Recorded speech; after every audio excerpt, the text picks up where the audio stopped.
Boa tarde, ministro. Sobre a reportagem, eu concordo totalmente com a Amanda, né? O papel da mídia é, obviamente, informar, e a transparência e o escrutínio da sociedade, por meio, inclusive, do jornalismo em relação aos gastos públicos, é fundamental. Mas eu discordo, não sei se foi isso que ela afirmou ou não, mas eu discordo na ideia de que o que foi feito foi jornalismo ou transparência, né? Infelizmente, nós temos presenciado aí uma parte da mídia militante, torcedora e virou partido de oposição. Então, sobre esse factóide do leite condensado, eu não vou nem mais perder tempo aqui. Eu quero fazer uma pergunta mais abrangente para o senhor, ministro. No próprio site da CGU, que tem uma boa transparência, consta que em 17 anos foram deflagradas 480 operações, em conjunto com Polícia Federal e Ministério Público. E 62 delas só no ano de 2020. E a soma do prejuízo total apurado, mais de 5 bilhões de reais. Aí eu fui abrir os anos e reparei que em 2012 e 2013 foi 1 bilhão, mais ou menos, em 2016 outros 1 bilhão praticamente, né? Então, 2 dos 5 bilhões em 3 anos que eram de governos ali diferentes. E o número de operações, ministro, vem aumentando, mas não necessariamente o número de descoberta de fraudes ou de apreensão. Sim. A pergunta que eu quero fazer é muito direta, né? Na sua percepção, tem aumentado a corrupção no país ou diminuído? Cara, Constantino, você fez uma pergunta agora que você me apertou. Eu acho, a minha percepção, tá? Quero deixar bem claro, é que nós temos uma diminuição dos casos de corrupção. Por meio de um trabalho cada vez mais preventivo. A gente tem que saber que para a gente barrar a corrupção, não são só... A gente tem as medidas que nós tomamos preventivas, de detecção, de sanção, mas nós também temos a parte de conscientização da população como um todo, demonstrando que esse dinheiro é um dinheiro público, pago com esforço do trabalho de cada cidadão que paga o seu imposto, não é um dinheiro gerado na casa da moeda, simplesmente.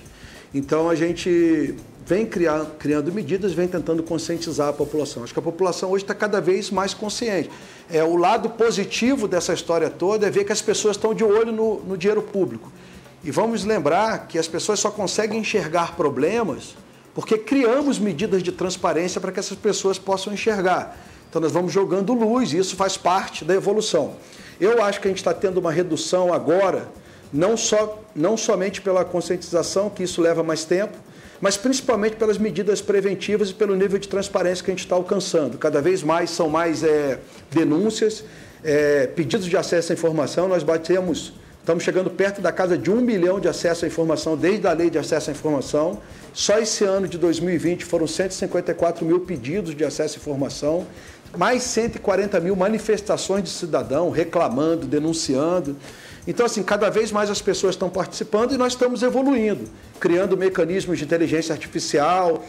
Essas licitações todas hoje, nós temos um sistema, o Alice, que ele foi desenvolvido pela CGU e pelo Tribunal de Contas, que ele verifica todos os editais de licitação do Comprasnet todos os dias, identifica preços fora do padrão, quantidades muito altas de itens. Tudo isso vai fazendo com que a corrupção diminua, o controle vai aumentando. Então, eu acho que a gente já inicia uma diminuição dessa corrupção, mas é um trabalho de longo prazo que vai exigir muito mais do que essas medidas preventivas de detecção, mas uma mudança e uma conscientização da população como um todo.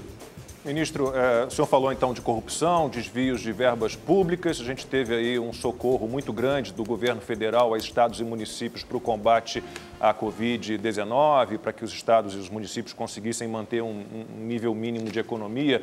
Mas a gente sabe que houve muitas irregularidades, né? Compras superfaturadas de equipamentos de proteção individual, respiradores, compras desses equipamentos em lugares estranhos, lojas de vinho, empresa no Rio, no caso do estado do Rio, de um menino de 18, 19 anos, compras de testes superfaturados. De que maneira está se dando a investigação sobre tudo isso? Em que pé nós estamos? Bem, nós partimos de investigações que vêm de demandas, essa é a menor parte, do Ministério Público e da Polícia, é um tipo de investigação, é um dos casos. O outro caso de investigação é a partir dessas denúncias que eu comentei, que nós temos as manifestações desses cidadãos. Mas eu acho que o prioritário foi o seguinte, Lacombe, nós fizemos um trabalho desde março para abril, nós passamos a acompanhar principalmente em todos os estados da federação, nos municípios com mais de 500 mil habitantes e outros municípios maiores de alguns estados, cerca de 279 entes federados que estavam utilizando os recursos federais no gasto de combate à pandemia. A partir daí nós criamos equipes em cada estado e essas equipes levantavam nesses estados e nesses municípios todas as licitações realizadas, com controle de o que foi comprado, a qual valor, em qual quantidade, e a partir daí nós começamos a levantar as empresas que haviam vencido e iniciamos um trabalho meio que de inteligência, cruzando várias informações, verificando quem era o sócio dessas empresas, quando essas empresas foram criadas, se elas foram criadas próximo, depois de dezembro de 19, onde nós já estávamos na pandemia, se esses sócios dessas empresas recebiam auxílio emergencial. Quando a gente casava ali, se o endereço dessas empresas era o endereço de uma empresa, ou se era um fundo de quintal, uma casa normal, ou batia num terreno baldio, a gente juntava essas informações todas com o preço e falava, olha, aqui tem problema.